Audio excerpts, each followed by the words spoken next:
मुस्लिम marriage को हम निकाह भी कहते हैं। जब हम निकाह को दूर से देखते हैं तो हमें ये लग सकता है कि यहाँ पर एक प्योर सिविल कॉन्ट्रैक्ट किया जा रहा है। दो पार्टीज़ हैं, एक पेपर है जिसमें कुछ टर्म्स एंड कंडीशन लिखे गए हैं एंड उसमें साइन किया जा रहा है। बट क्या एक्चुअली ये एक प्योर सिविल कॉन्ट्रैक्ट होता है या यहाँ पर कुछ रिलीजियस या सीक्रेट एलिमेंट्स भी इन्वॉल्व होते हैं? तो चलिए जल्दी से जानते हैं। तो जब हम कॉन्ट्रैक्ट एक्ट पढ़ते हैं तो उसमें कुछ कॉन्ट्रैक्ट के असेंशियल्स दिए गए हैं। 5 मेन असेंशियल्स होते हैं, जिसमें कि पहला होता है ऑफर, दूसरा होता है एक्सेप्टेंस, तीसरा होता है फ्री कंसेंट, चौथा होता है एज क्राइटेरिया जो कि 18 है या 18 से ऊपर के एज के लोग ही कॉन्ट्रैक्ट कर सकते हैं, पांचवा होता है कंसिडरेशन।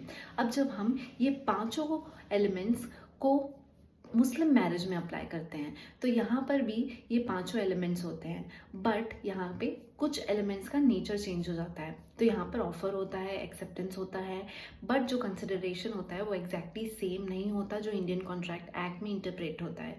एंड ये मैं नहीं कह रही हूँ, ये शाह बानो के केस में हेल्ड हुआ था, जिसमें ये कोर्ट ने कहा था कि इंडियन कॉन्ट्रैक्ट में जो कंसिडरेशन का इंटरप्रिटेशन है वो एग्जैक्टली सेम नहीं है मुस्लिम लॉ में, क्योंकि यहाँ पर हम कंसिडरेशन को इज इक्वल्स टू मेहर या डॉवर मानते हैं, जो कि हस्बैंड अपनी वाइफ को देता है as a mark of respect. And ये एक तरीके का रिस्ट्रेनमेंट होता है हस्बैंड पे कि वो अपनी वाइफ को ईजिली छोड़ ना सके फ्यूचर में।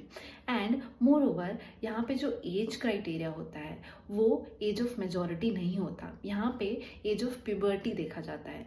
तो हो सकता है कि एक ऐसा इंसान हो जो कि 18 से कम हो, बट वो भी शादी कर सकता है मुस्लिम लॉ के अंदर, निकाह उसका भी हो सकता है एंड उसे सिर्फ ज़रूरत होगी अपने गार्डियन की कंसेंट की। मोर ओवर अगर हम थोड़ा और एनालाइज करें तो हमें ये समझ आएगा कि जब कॉन्ट्रैक्ट का ब्रीच होता है, इंडियन कॉन्ट्रैक्ट के अंदर जब ब्रीच ऑफ कॉन्ट्रैक्ट होता है तो उसकी रेमेडी होती है डैमेजेस, बट ऐसा नहीं होता है निकाह में। निकाह में अगर कुछ टर्म्स एंड कंडीशन आप कॉन्ट्रैक्ट के नहीं मानते हो तो कुछ और भी ग्राउंड्स होते हैं जिसको आप अवेल कर सकते हो।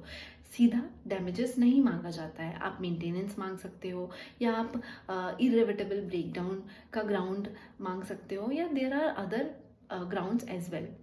एंड मोर ओवर जो निकाह होता है वो एक परमानेंट नेचर का होता है, बट कॉन्ट्रैक्ट कभी ज़रूरी नहीं है कि वो हमेशा परमानेंट नेचर का हो, वो टेम्प्रेरी भी हो सकता है।